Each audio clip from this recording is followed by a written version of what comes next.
Hey class, welcome back to Introductory Psychology. We are moving into chapter 6, our chapter on memory, a follow-up to chapter 5 on learning. So you can kind of think of, like chapter 5, 6, 7, sort of related, kind of all falling under the umbrella of cognition to some extent. So this time we're going to talk about the processes of memory. And I think it would be helpful going forward to think of memory as a verb. It's something that you do. Like when we are creating memories, it's a process. When we're remembering something, it's a process. It's something that we do. So I think that might be helpful with this chapter. So this chapter is broken down into 6 parts: the nature of memory, memory encoding, memory storage, memory retrieval. Those are the 3 different parts of the processes, encoding, storage, and retrieval. We'll talk about why we forget, and also some ways to improve your memory, some psychological or some tips that are based on research from psychology that might be helpful. So it's important to think about memory. Again, it's a verb. It's something that we do, but that thing that we do is the retainment of information. Like when we talk about forming memories and remembering things, we are retaining the information that we experienced one time over a certain length of time. Now, that could be, for example, maybe you learn a person's phone number long enough to type it in your phone. So that's a pretty short period of time. But, there might also be things that you learn and memorize that you remember throughout your entire lifetime. So it's retaining information. And we can break up memory, this verb, this thing that we do, into 3 stages. So we encode information, we store it, and then we retrieve it later. So encoding is just getting the information into memory. It's getting that raw sensory information into our memory. Storage is being able to actually retain it. So different types of memory are stored in different places and parts of the brain. And then retrieval is being able to take all that information or take pieces of that information out, as needed. So we are talking about, that initial kind of encoding is sensory input, raw sensory data, sensory information from our environment. And as human beings, we kind of have 2 ways of encoding information. Some of it happens automatically. Just our brain kind of on autopilot can encode certain amounts of information. But what really helps things stick and stay in memory is when we direct our attention, where we're much more effortful in that process of encoding. So really, it ultimately comes down to attention. Like your ability to memorize something, especially at a deep level, really starts with attention. The role of attention is very powerful. So in terms of like selective attention, like what we determine to focus on is what will end up going into memory. So like if you're paying attention to something over here and you're not paying attention to something over here, it's like whatever's happening over here, there's no way it's going to be encoded. Our attention, when we multitask, like it's harder to encode information when we're multitasking. So for example, if you're listening to this lecture right now, but you've also got your phone up and you're like tweeting or doing social media or TikTok or whatever, maybe it's more difficult to memorize, what you're learning right now.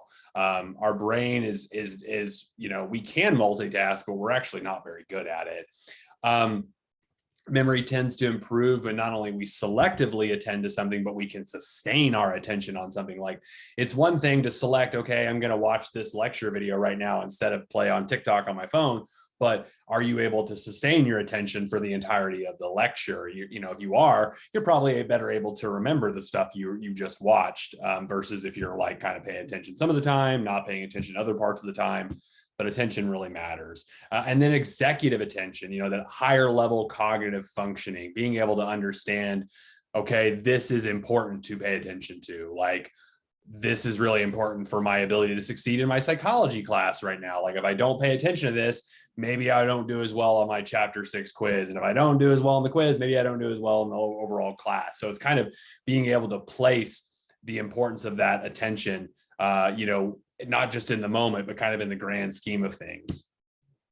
Okay, here is the round letter task. You can kind of pause this video if you like, as needed, but round letter would be, so for example, like round, like the R, the little, the hump part on the top of the round on the R is round. K, on the other hand, it's not, it's all pointing.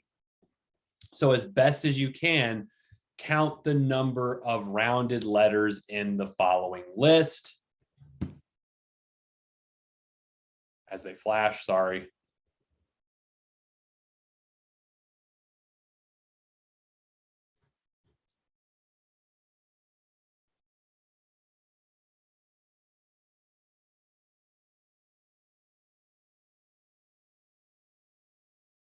All right, how many did you count? Okay, next task. Should be 25, sorry. Should have gotten 25. Next one, good power task. Scale of 1 to 10, rate each word as either good or bad.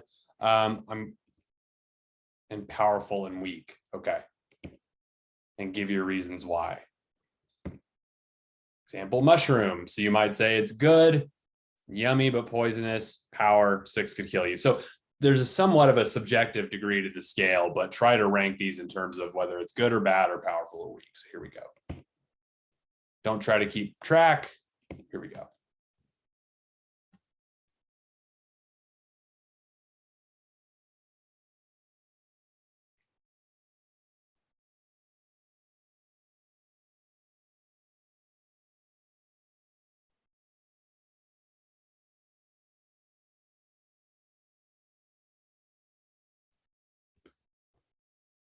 All right.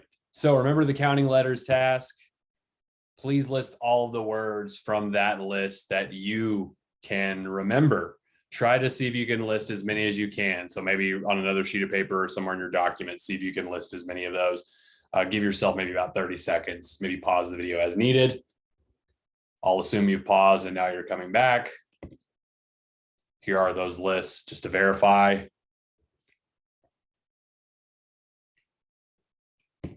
Second one, good power task. See how many of the words you can remember there as well. Do the same thing. Pause is needed if you need to on the second list that you can remember. And here are those words, assuming you've paused and you've written down. Here are the words. You can kind of check yourself. So how many of those, how many did you equally, how many of you are watching this video, did you do equally well on both lists? How many did you do on first versus the second? Maybe kind of evaluate yourself. How many of you did better on the second? Typically speaking, most individuals will do better on the second list. They're more able to remember words on the second list because remembering words based on whether they're good or powerful is a deeper level of processing. It's not nearly as shallow as just simply counting round letters. You're actually making some kind of emotional deep connection with the words by evaluating them versus just looking at them kind of structurally. So in terms of processing, if we want to remember something, if possible, deeper processing tends to lead to better recall than just automatically kind of effortless processing.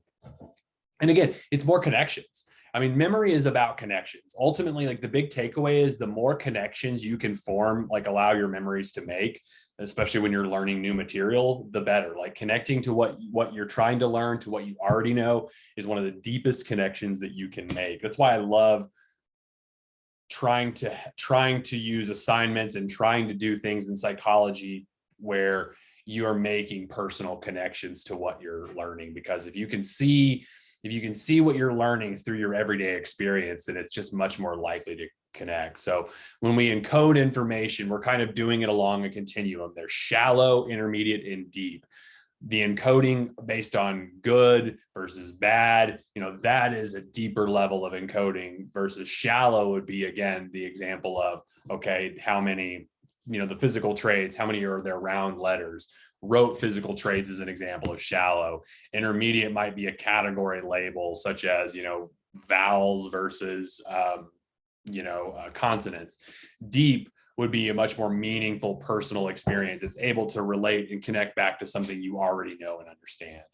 So deeper processing promotes better recall. We are more likely to recall information that's deep. So again, the levels of processing, the levels of encoding, we have shallow, intermediate, and deep. So shallow would be the lines, angles, and contours that make up the physical appearance of an object, like a car, are detected.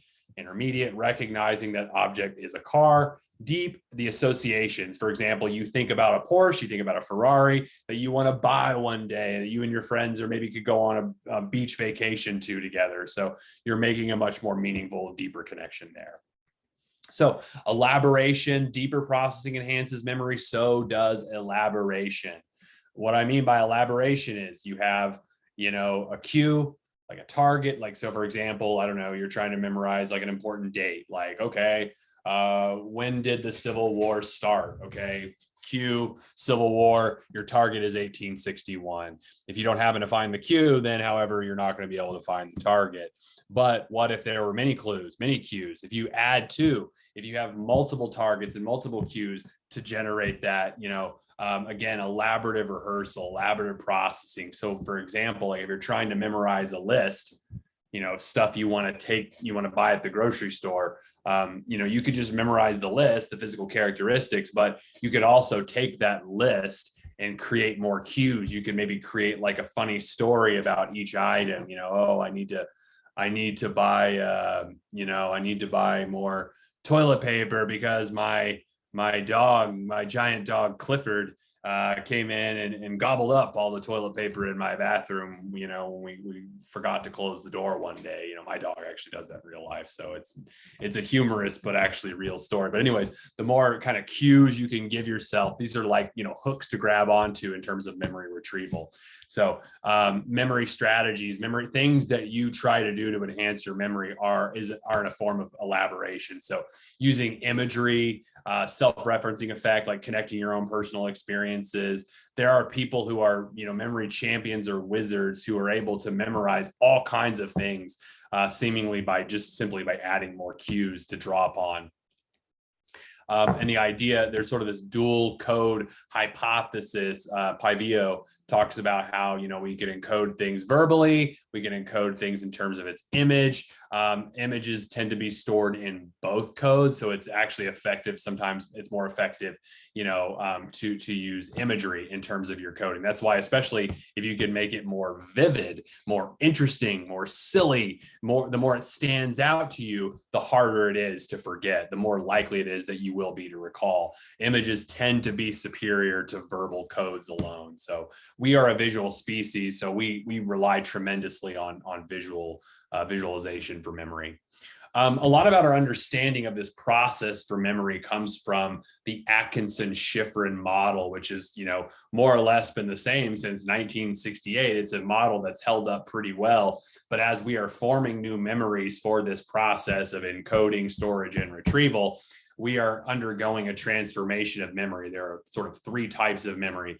There is short or sensory memory initially, which is the memory of that raw sensory information. Short-term memory is where we actually have, kind of stored the information, at least temporarily.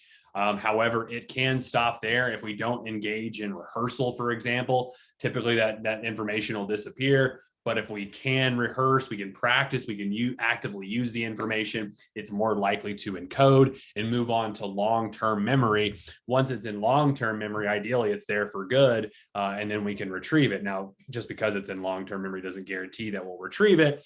But if it's there, we have the ability to retrieve it. Doesn't mean it actually will.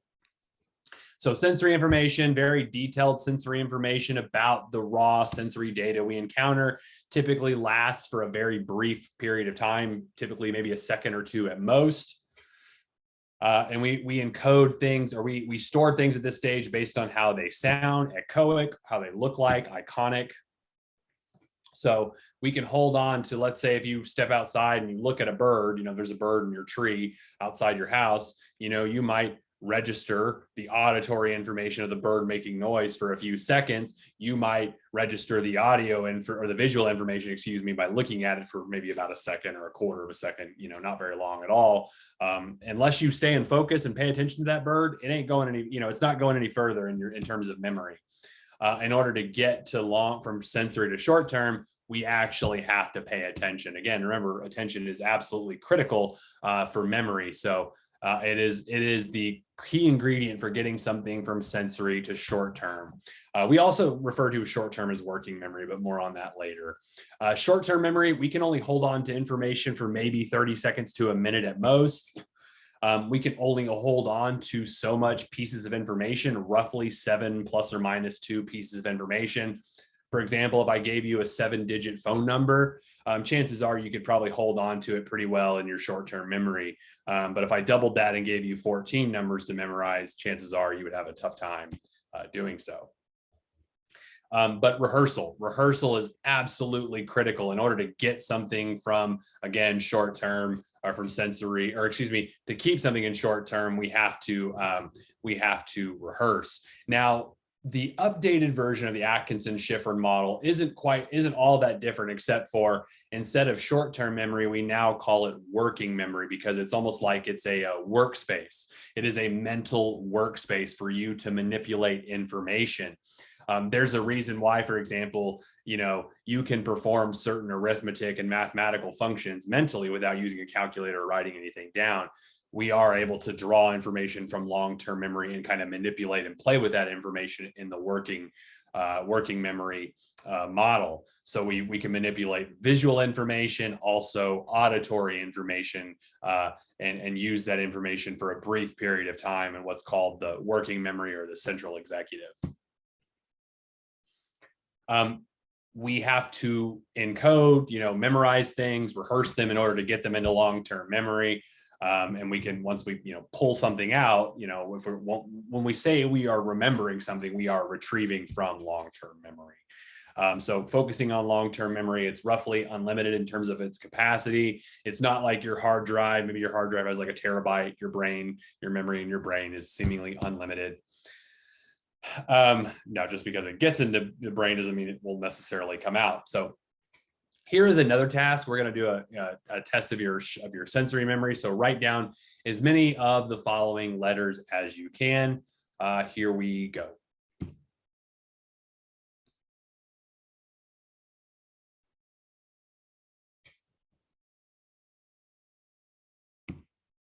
There they were. Okay. Chances are maybe you had a tough time. Maybe you could do one. Maybe you were able to remember the first line, but your brain was probably able to capture that image pretty quickly, but there's not a lot of emotional connection to random letters. So chances are you probably weren't able to remember all 9. Or maybe you're able to get two rows, but I'm pretty sure you probably struggled somewhat. So why can we only report 3 or 4 letters? Short-term memory can only hold on to 3 or 4 items. That's one hypothesis. Other hypothesis is holds onto the items, but fades by the time. Oh, that's sensory memory. I'm sorry. Sensory memory, not short-term memory. That could be confusing. Sensory memory only holds on to so much information. Also, the other hypothesis could be that it holds on to some items, but fades. So by the time we're able to, actually report the information, it's only 3 to 4 items that are left. Typically, both are consistent with the data. So how do we tell which is true? Same thing. We can try this again. Partial report again. So write down letters. The letters is indicated in the row only. So you want to do the top, middle, or bottom. So here we go.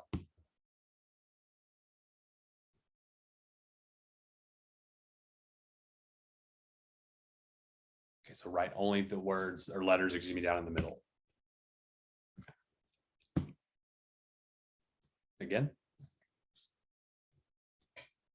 I do for the bottom. Give you a sec. And here we go. One more.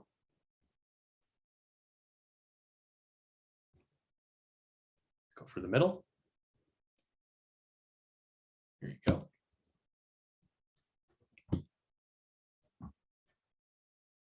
All right, so perfect. In terms of the Sperling, Sperling is considered one of the experts in terms of sensory memory. Performance was near perfect for partial report when you could focus in on the particular row. It is hypothesis 2. We are probably able to hold on to all of the items, but they fade away after they're reported. Okay. Short-term memory, again, pretty short capacity, or 7 plus or minus bits of information, but we can chunk information that is like information together to kind of maximize the efficiency of those chunks. So for example, these numbers 7, 8, 6, 2, 4, 1, 4 by themselves might be kind of difficult to remember, but try this backward digit span task.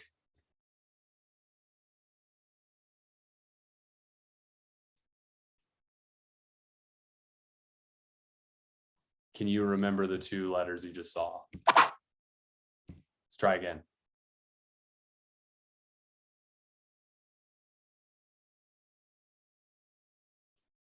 Okay, write those down.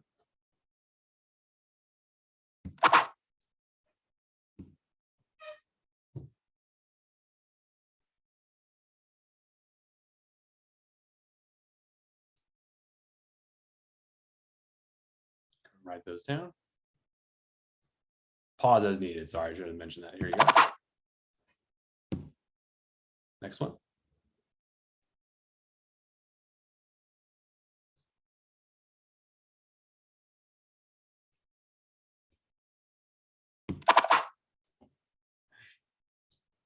I think there's a couple more of these.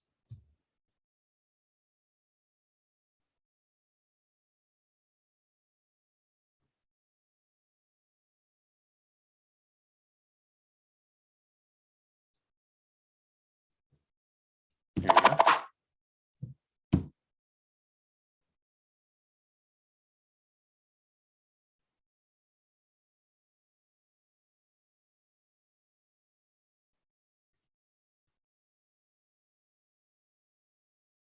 All right.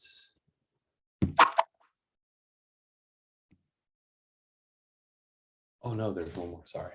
There's at least one more.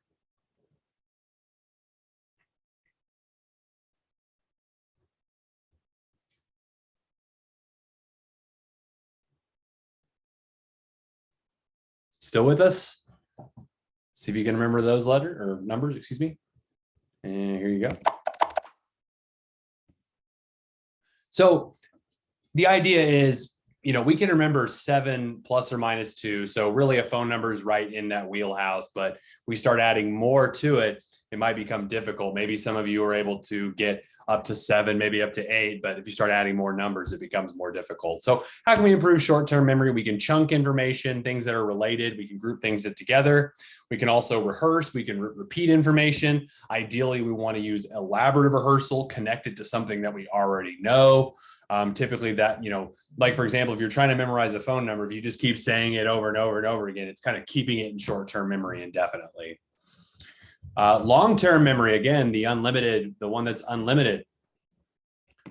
So we will look at the different kinds of long-term memory. We have explicit or declarative memories. These are things that you might verbalize to somebody else. Episodic memories, maybe you're remembering, what your 16th birthday was like. Semantic memories, these are facts, things you probably learned in school, for example. And this is very different from implicit or non-declarative memories. These are procedural memories, things like, muscle memory, the fact that you know how to tie your shoe or ride a bike without even thinking about it, or drive a car or anything like that. Classical conditioning, those habitual kinds of memories, maybe associations we've developed over time. Also priming that, these unconscious associations, when X happens, Y follows. For example, those are things that are sort of non-declarative memories that, we don't necessarily have to verbalize. So explicit memories, these are conscious recollections of the past, typically things that we can verbally communicate. How long do they last? For example, how Barak did some research about recalling Spanish words. Most of what, let's say you take a college Spanish course, shortly after the course, you're probably going to remember a lot of those words. But over time, we're going to see a pretty precipitous decline. Now, you're probably not going to forget everything, but unless you're practicing it, you're only going to remember maybe half of what, within 3 years, you're probably going to forget almost half of what you learned 3 years ago. It's without that active level of processing and practicing, it's very tough. So that initial learning was most important, but the passage of time, of course, everything kind of erodes. So there is a permastore of the memory. It's there, but without actually like performing and practicing and using it, it's just, there's no really need to recall. There are different subtypes of explicit memories. We have episodic memories, which tend to be more personal. Semantic tends to be more knowledge about the world. So, episodic memory, events, things that happen to you. Semantic, these are facts, ideas, concepts. There's a lot of emotional connections in episodic memories, maybe not so much with semantic memories. You might say things like, I remember when you're referring to an episodic memory, but I know when referring to a semantic memory. Episodic memories are admissible in court, whereas semantic memories, maybe not so much. Implicit memories, these are non-declarative. These are things that are affected by past experience, but don't necessarily recall conscious recall in order to use that memory. So, undergoing procedural memory, classical conditioning, priming, things we've already talked about, that muscle memory. So for example, like at people who are athletic, people who engage in dancing, if you learn a certain routine and you practice it enough times, cue the music and your body might just start going right into that dance procedure, the rhythm, without even really having to consciously think about each step with enough practice. How do we organize information? We organize memory in terms of schemas or scripts. So for example, like when you walk into a restaurant, even if you've never been there before, you probably know how to act. You know what to do based on prior experiences, prior scripts you've developed. Our memories are very much interconnected. The connections of neurons that result in memory are dispersed throughout the brain. We call this parallel distributed processing. The more neurons that are connecting, the more that are firing together, the stronger the memories are. Storage is diffused throughout the brain. It's not just tied to one specific, area of the brain. We're talking really about a complex circuit of neurons. There are neurotransmitters involved. There's lots of nerves firing, that long-term potentiation we talked about in chapter 2. So this is a very active process in the brain. When we talk about memory, especially like explicit memory, we see that, really it's a whole brain process, but certain areas of the brain are very much involved. The hippocampus, the frontal lobes, the amygdala, these things are definitely involved with explicit memories. Implicit memories, on the other hand, we see more so activation for the temporal, the hippocampus, and the cerebellum. So there's some definite overlap there, but there's also some kind of differentiation in terms of the type of memory we're talking about. How do we retrieve information? The retrieval is once it's stored, we got to be able to get it out, to be able to use. It makes no sense to memorize a recipe if you're never going to get it out and actually use it. So we know the more we know about memory, retrieval is highly dependent upon the circumstances. So you're more likely to recall something if the circumstances are similar from recall to retrieval. Like when you're asked to form a recall a memory and retrieve a memory, if the circumstances, if the contexts are similar when the memory is formed, it's going to be easier to get out.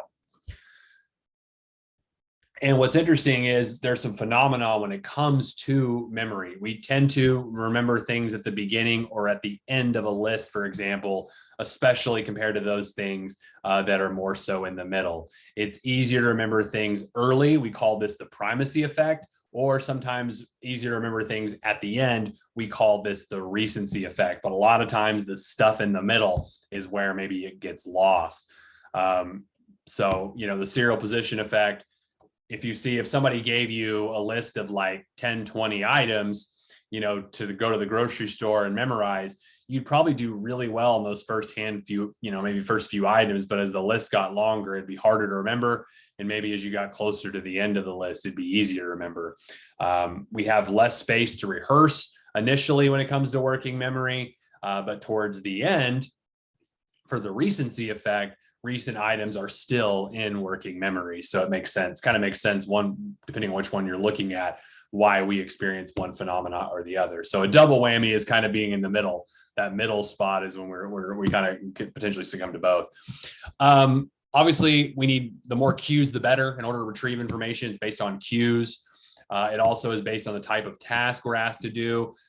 Some tasks are more or less difficult in terms of recall. Like when you take a test for like this psychology class, if you take a test item that is an essay, like let's say, hey, describe to me the 3 processes of memory. That's basically a recall task. Like, hey, recall everything you know about the 3 processes of memory formation versus recognition. This is where, hey, I want you to recognize the correct answer. So like in a multiple choice question, you might say, which one of these processes results in pulling information out of long-term memory to use, and you recognize, okay, it's not encoding, it's not storage. Oh, it's retrieval. Okay, cool. It's important to be as specific as possible in terms of those cues. If we can be in the same kind of physical or emotional context, we're giving ourselves more cues. So like if you can match the physical context, like if you study in a particular room, if you can, take your test in that same room. And maybe it's not always possible, but if you can, same thing with your mood. If you're in a certain good mood while you're studying, try to evoke that kind of mood when you're taking your test, because you're going to be in a similar context. It makes it easier to draw memories from long-term memory. How do you remember faces? Sometimes it's as easy as, oh, do I recognize this person or not? Turns out most of us aren't actually as good at memorizing faces as we think we are. And here's kind of a historical example. A sketch artist, used eyewitness testimony of the Unabomber to draw up a sketch of Ted Kaczynski based on the memory of that, what they remembered of that person's face. This is the image, but when they caught Ted Kaczynski, the Unabomber, this is, what he actually looks like. And quite a bit different from this description. So I think overall we over rely on how good we think our memory is, but especially when it comes to remembering faces. We do have special cases of when it comes to memories. We have autobiographical memories. These are things that happen to us specifically, and they're broken up into levels, like lifetime periods.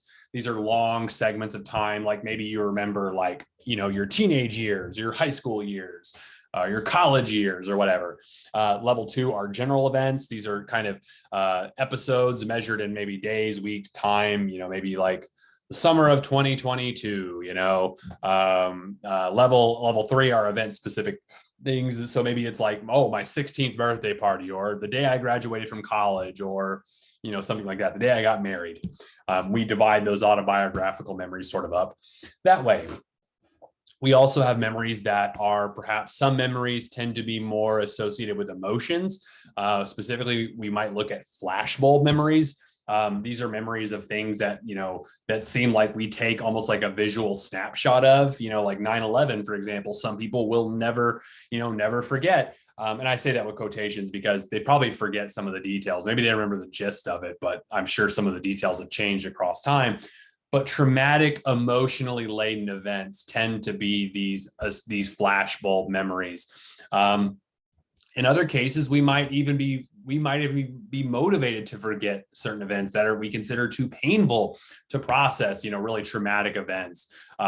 Typically, it's not forgotten forever. It's probably forgotten initially and then later recovered. And going back to Freud, we've talked about Freud a lot in this course. Well, Freud would consider this as a defense mechanism. This is a way that we protect ourselves. We protect our psyche by not having to remember those painful experiences. Another interesting type of memory are called false memories. These are memories of things maybe that happened that never really happened, that maybe you were persuaded to remember even though you didn't. And there's a ton of controversy. For example, there was a lot of controversy in the 90s, the 80s, the 90s about people who were having these kind of recovered memories of sexual abuse, whether or not they actually happened. And these are recovered memories, maybe through therapy, through hypnosis, some kind of process like that. And going back to the point of people were actually going back and trying to go after people that they perceive to be abused by. And obviously some of these cases are real, some of them perhaps not, in terms of, maybe in the therapy session itself, perhaps the way things were worded, might have drawn up or developed memories that things that didn't actually happen. But it is important to remember, regardless of we're talking about if it's a false memory or not, abuse overall is under-acknowledged. Like, we live in a culture where that is under-acknowledged. So we need to be very careful about discounting people's experiences when it comes to abuse. Most victims will accurately remember some part. It is pretty rare that people will just completely forget. Now, granted, if it happens at an early age, like, maybe if you were abused before the age of 3, your brain still hasn't formed and hasn't had a chance to develop memories yet. So that makes a little more sense. But, if we're talking about later in life, most victims will typically remember some parts of it. Loss of memory from abuse is possible. It is not probably as common maybe as it might be reflected in TV shows, movies, pop culture, things like that, but it is possible. False construction of memory is also possible. There's a ton of research by Elizabeth Loftus, for example, that shows you can convince people of memories of things that happened to them that never did. Like you can convince people that they, like, just by bringing in their parents to kind of corroborate the memory, the false memory, you can convince people that they got lost in the mall when they never did, or they got sick eating a certain food when they in fact never did. Because these emotions are also associated with a lot of painful emotions and very strong and powerful emotions, it can be very difficult to distinguish inaccurate versus accurate memory. So we just have to be really careful. And so before we discount, before we totally believe what somebody says or totally discount what somebody says, we have to be very careful and compassionate and understanding about what's going on. So adults tend to believe children, their false denials, especially about things. So, sometimes people will deny things even when they happen. So again, we have to be, we don't want to falsely accuse one way or the other. We have to be really careful when this is a very sensitive subject that requires a lot of due diligence, not just kind of going with the flow of emotions, because it can be very easy to get kind of caught up in that flow. Memories can be distorted based on eyewitness testimony. For example, our memory is subject to error. It is subject to change. It can be distorted. It's subject to bias. The way we perceive the world is also how the filters which we see the world is the same filters by which our memories go through. We might have, our memories can be inaccurate. They can be changed. Like, for example, if you remember the DC sniper, shortly after 9/11, there was this, in the DC area, the DMV area, there was a concern of an individual or a group of individuals going around and killing people with a sniper rifle. The suspects were believed to be driving around in a white van like this, but when they actually apprehended the suspects, they were in a, black Cadillac vehicle like this one here, and very different than what was recalled. Memory, why do we forget? To some extent, memory is subject to error. It can happen because we didn't encode correctly. It can happen because of interference, proactive or retroactive. Old information can interfere with new information can interfere with old. Ebbinghaus was one of the first psychologists to really study this idea of forgetting. And a lot of what he did to understand forgetting was giving people nonsense syllables, nonsense words to try to memorize that they have no sort of emotional connection to, like random combinations of consonants and letters. And what he found was a lot of our memory forgetting happens very quickly. Like the initial forgetting just sort of plummets, pretty quickly, precipitously. If we're not paying attention, if we don't care about something, it's going to drop off pretty quickly, and it'll kind of steady. After a while, it kind of evens itself out. But, forgetting happens pretty quickly. You can try yourself. You can try, sometimes we just don't have a reason to encode all the information. So let's try this out. Can you figure out which of these 7 choices, which is an actual penny? Which one is the real penny? Oops, sorry, let me turn off my little workout alarm. It's C. Hopefully you got it C, but chances are we've had zero. Most people have no reason to remember all the details on a penny. So, if you chose one of these other answers, maybe you do have a memory of a penny looking like this, but that's okay, because chances are most of us don't even use pennies anymore. So we don't have a lot of reason to encode that information. Information can also be interfered with, so we have what is called proactive information, where old information interferes with new. So let's say you're trying to study for, you just studied for your psychology test, but you also have a sociology test coming up. The psychology information is interfering with the studying for the sociology test. At this point, you can't take on any new information. Retroactive interference is when the interfering material learned after the targeted material. So too much has happened since I studied it. Now the sociology information is interfering with so new interfering with old is retroactive. Old interfering with new is proactive. I know that sounds sort of counterintuitive, but come up with some kind of mnemonic device to help yourself if that helps. Okay. Interference. So let's say you're studying for your biology test, you experience proactive interference. Now you're studying for psychology test, you take your psychology test. That old information on the biology test is interfering. Retroactive, the new is interfering, or old is interfering with the new. So psychology test, biology test, you're mixing them up yet again. So probably as far as you as a student is concerned, what can you do about this? Break up your studying. You probably don't need to study similar subjects back to back or close to each other. Give yourself a little bit of breathing room so you can prevent some of this interference from happening. Also, some information decays with time. You know, the passage of time does more to memory than perhaps anything else. Doesn't explain all of forgetting. Sometimes we forget things seemingly that are on the tip of our tongue. You can't seem to remember that one word of that person's name. It's right there. You know, maybe if you had more effortful retrieval of the known information, it would be easier. Maybe you just didn't encode it correctly initially, so it's leading to a retrieval failure. You can retrieve some, but not all of it. So it could be a difficult in retrieval. Prospective memory also is our remember to do something in the future, like, you know, oh, I need to take medication at this time, or I need to go to this appointment, or I need to go meet with my friend at, you know, X time. Remembering what to do, remembering when to do it. So it could be time versus event-based. Why do we forget? Sometimes it could be from absent-mindedness. We might also forget due to amnesia, anterograde amnesia. And a lot of times this is as a result of a blow to the head or maybe some kind of disease or illness.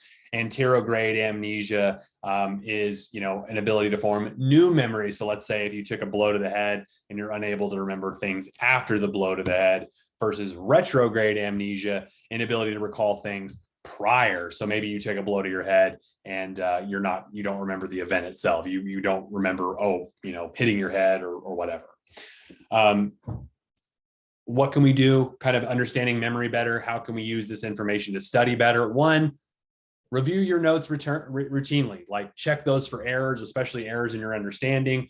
Routinely meaning do it often. Like don't just study your notes the day before an exam or the day of the exam. Do it often. Give your brain lots of time to digest information. Break it into chunks, break it into structures, break it into more meaningful increments.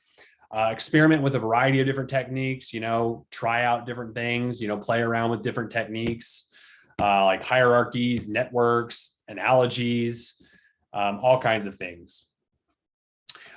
When you're studying, also keep your attention on one thing. Like if you're studying, study. Don't just study and have like your TV on and have your phone going, you know, while you're playing on social media. You will not be able to remember things. Process it in a deep way, make personal, meaningful connections to yourself, make associations, try to use imagery. The more silly, the more interesting, the more, you know, just out there, the more likely it is you to remember. Chunk information, especially that's similar, encode early and often. What about rehearsal? What about actually redo your notes? And in fact, if you're doing notes, don't do them verbatim. Like don't say exactly what your instructor is saying. Try to put it in your own words. Try to get it to just the gist. Try to paraphrase it. Talk to others. Share what you've learned with others, whether it's fellow students or maybe it's a loved one. You know, maybe you're studying about memory. You know, go tell your loved ones, your partner, your friend, your boyfriend, your girlfriend, your husband, your wife, your cousin, your neighbor, whoever. Tell them about the cool things you've learned. If you can verbalize it to other people, you're much more likely to memorize it. Test yourself. Use the quizzes in your chapter textbook, your notebook. Use those little comprehension checks along the way and make sure you really understand it. Ask yourself questions. Do I understand this? If you don't, probably need to go back and revisit. Treat your brain kindly. Eat well, get good sleep, get good exercise, like break up the monotony of your studying by taking a walk every now and then, get your blood flowing, eat well. All of those things will get you're putting yourself in a better position to memorize. How do you retrieve? Use retrieval cues. Again, so if you are studying in a certain environment, like if you study in one room of your house, if at all possible, retrieve the information in that same room, like take your test in the same room, complete your assignments in the same room. Be comfortable, be calm, take deep breaths, you know, as you're taking your exam, for example. So lastly, the role of autobiographical memories. You know, we can use those to learn from experience. These are things that we can use, and especially now, these college age years are a time for identity, a time for figuring out who we are. And we can use these experiences to form more meaningful, deep bonds with others. And memory is so critical. It is a measurement of how well our brain is functioning. Memory tends to, at a certain point in life, memory only begins to decline. So really, in terms of being able to take care of your brain, your body now, maintaining a sharp memory, maintaining sharp cognitive functioning will keep that memory working good throughout your lifetime. Mental and physical activity is so critically important to keeping your brain going and working. So, continue to learn even after this course is over. Move often, get your body moving, and you're better off at keeping your body and your memory preserved. So that's going to be it for chapter 6. We'll pick back up with chapter 7. Thanks for your patience, and I'll see you around next time for chapter 7. Okay, bye.